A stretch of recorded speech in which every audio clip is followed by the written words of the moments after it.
108 feet ऊंचे भगवान जिनका दूध अभिषेक बाल्टी से नहीं बल्कि क्रेन से होता है। ये नजारा है बेंगलुरु के उस महाचमत्कार का जिसे देखकर आपकी आंखें खुली की खुली रह जाएंगी। लेकिन रुकिए, असली चमत्कार ये क्रेन नहीं, असली चमत्कार तो वो 108 फीट का एक ही पत्थर है जिसे तराशकर यह विराट रूप बनाया गया है। हाँ, ये दुनिया की सबसे ऊंची एक ही पत्थर से बनी भगवान विष्णु की विश्व रूपम प्रतिमा है। तो आखिर इस विराट प्रतिमा और क्रेन का क्या संबंध है? जब 200 टन से भी ज्यादा वजनी इस विशाल पत्थर को कोलार की खदानों से निकालकर यहाँ लाया गया, फिर शिल्पियों ने महीनों तक इसे तराश कर भगवान के उसी ब्रह्मांडीय रूप को साकार किया जो उन्होंने महाभारत के युद्ध में अर्जुन को दिखाया था। लेकिन जब 108 फीट की यह प्रतिमा बनकर खड़ी ही हुई तो एक नई चुनौती सामने आई। इस विराट स्वरूप की पूजा कैसे हो? इंसान के हाथ तो सिर्फ चरणों तक ही पहुंच सकते थे। तब भक्ति ने तकनीक का सहारा लिया।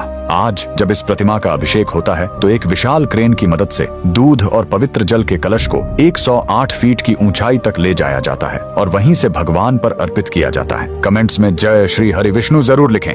108 फीट ऊंचे भगवान जिनका दूध अभिषेक बाल्टी से नहीं बल्कि क्रेन से होता है। ये नजारा है बेंगलुरु के उस महाचमत्कार का जिसे देखकर आपकी आंखें खुली की खुली रह जाएंगी। लेकिन रुकिए, असली चमत्कार ये क्रेन नहीं, असली चमत्कार तो वो 108 फीट का एक ही पत्थर है जिसे तराशकर यह विराट रूप बनाया गया है। हाँ, ये दुनिया की सबसे ऊंची एक ही पत्थर से बनी भगवान विष्णु की विश्व रूपम प्रतिमा है। तो आखिर इस विराट प्रतिमा और क्रेन का क्या संबंध है? जब 200 टन से भी ज्यादा वजनी इस विशाल पत्थर को कोलार की खदानों से निकालकर यहाँ लाया गया, फिर शिल्पियों ने महीनों तक इसे तराश कर भगवान के उसी ब्रह्मांडीय रूप को साकार किया जो उन्होंने महाभारत के युद्ध में अर्जुन को दिखाया था। लेकिन जब 108 फीट की यह प्रतिमा बनकर खड़ी ही हुई तो एक नई चुनौती सामने आई। इस विराट स्वरूप की पूजा कैसे हो? इंसान के हाथ तो सिर्फ चरणों तक ही पहुंच सकते थे। तब भक्ति ने तकनीक का सहारा लिया।